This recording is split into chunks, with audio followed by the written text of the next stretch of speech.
Om Swastiastu, Om Awiginam Astu Namasidam. Selamat datang kembali ke channel YouTube saya, Aditya Girinda. Di video kali ini saya akan membahas tentang sebuah tema, yang mana tema ini kalau versi orang Tionghoa, orang Cinanya bilang Feng Shui. Jadi di Bali sendiri, untuk orang Hindu sendiri,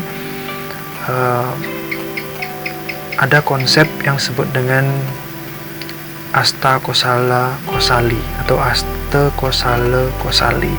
Bagaimana pemilihan sebuah tempat dilihat dari kajian spiritual itu sendiri, agar tempat itu harapannya bisa menjadi tempat yang baik untuk kita diami. Untuk lebih detailnya, mari kita saksikan bersama.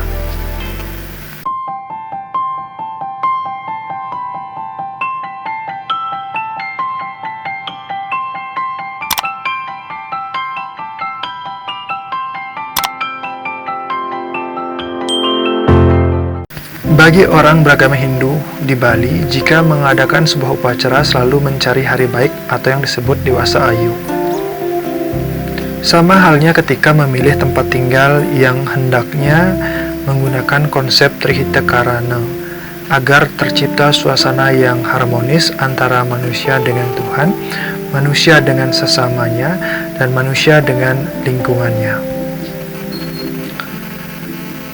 Di dalam sebuah lontar yang ditulis oleh Ida Begawan Wismakarma, disebutkan tentang pekarangan atau tanah yang baik dan yang perlu dihindari untuk dibangun, baik sebagai perumahan, perkantoran, sekolah, tempat suci, dan lain sebagainya.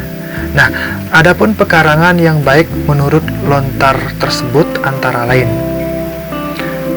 pertama, menemu laba atau lebih tinggi dari barat atau miring ke arah timur dari arah pusat kota atau dari arah jalan raya.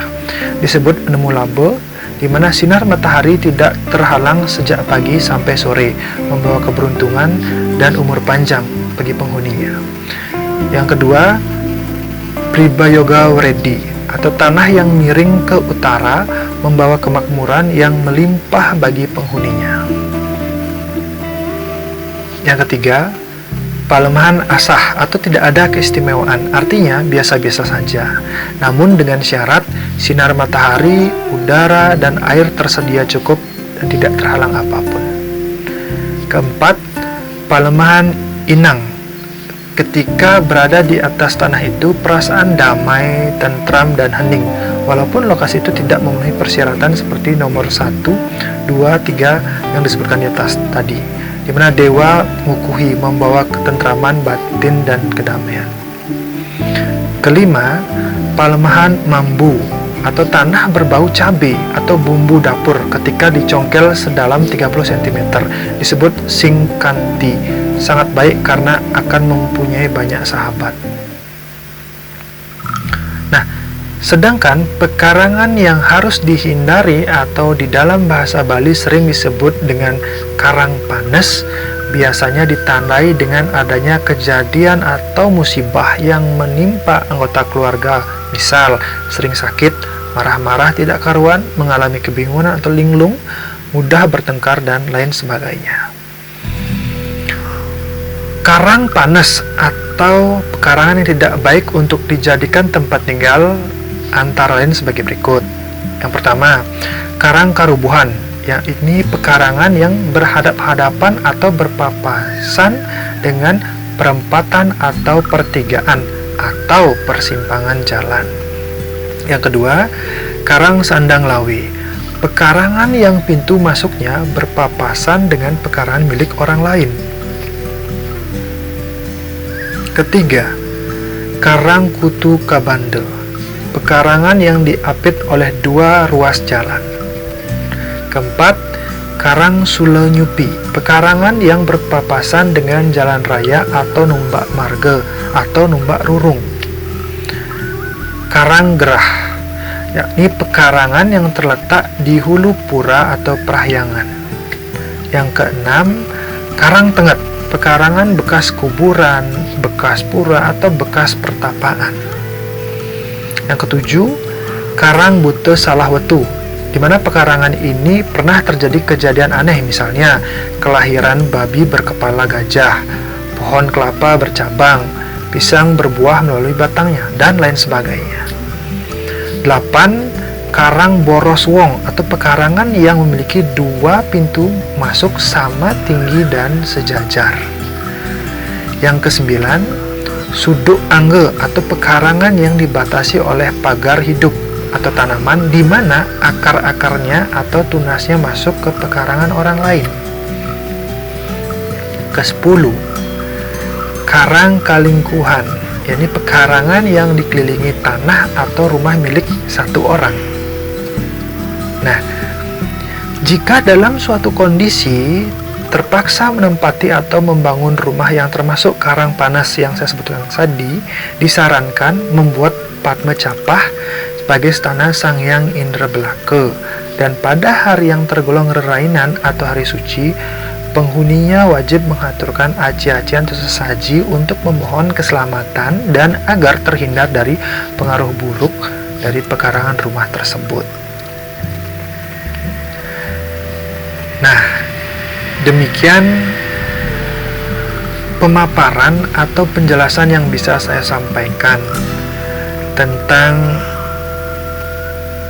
bagaimana sebuah pekarangan itu baik dan buruknya dikaji dalam beberapa poin-poin dari beberapa jenis-jenis yang disebutkan, merujuk pada lontar yang saya sebutkan tadi.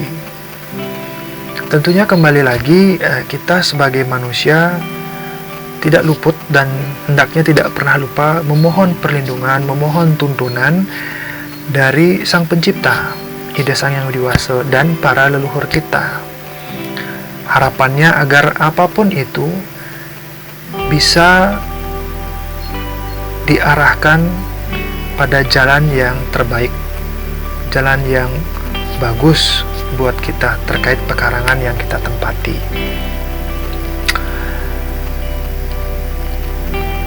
Kita bisa saja mempersiapkan semuanya dengan baik, namun demikian semuanya akan kembali kepadanya, baik itu kesehatan, keselamatan, kebahagiaan, penderitaan, sakit, dan segalanya dan sebagainya. Itu tidak bisa kita hindari dan tidak kita bisa kejar. Namun dengan pemahaman jenis-jenis pekarangan yang tadi saya sebutkan, baik ataupun buruk pekarangan itu, semoga kita bisa mempersiapkannya jauh lebih baik lagi. Jika dia memang pekarangan itu tergolong pekarangan baik, agar itu bisa memotivasi kita jauh lebih baik menjalani hidup di pekarangan tersebut. Begitu pula sebaliknya, jika pekarangan tersebut tergolong pekarangan yang kurang bagus, bisa saja itu kita dapatkan pekarangan itu, tempat tinggal itu, posisinya kita mendapatkan sudah begitu tanpa kita mengetahui informasi ini sebelumnya. Ya, kita tinggal mengambil solusinya saja. Yang tadi saya sebutkan, kita dirikan sebuah Padma Capah untuk stananya Sang Hyang Indra Belaka. Harapannya semoga semua energi negatif tersebut bisa kita hindari, ataupun kalau memang harus kita terima, paling tidak bisa sedikit dimudahkan atau kita dikuatkan untuk melewati hal tersebut. Baik, demikian yang bisa saya sampaikan. Semoga ada manfaatnya, dan selalu saya sampaikan mohon maaf jika ada hal yang kurang berkenan dalam penyampaian saya dan keterbatasan informasi yang saya sampaikan. Kita semua sama-sama belajar menjadi manusia yang lebih baik. Salam sahabat semeton spiritual.